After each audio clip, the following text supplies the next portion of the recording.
posibleng maraot pa, maapektaran pa ang darakulang proyekto asin programa digdi sa Bicol dahil sa pag-question pa kanibang nasa oposisyon sa 2025 national budget.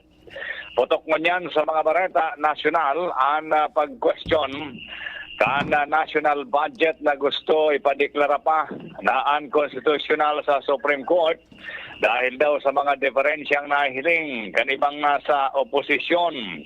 Sinimbag naman ini ni Presidente Ferdinand Bongbong Marcos Jr.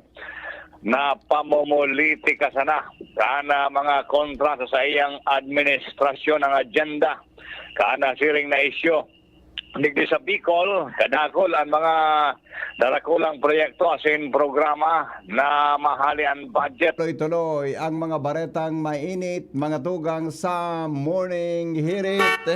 Nagdadangog kamo sa Morning Hirit. Kaiba si Henry M. Ang lalaking hindi inuumaga.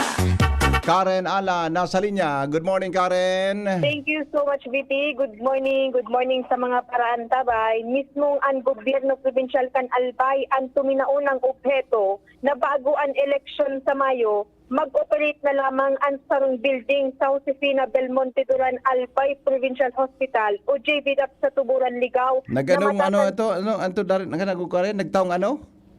Obheto. Anong obheto? May porsyon naman pala sa building ka ato na ayos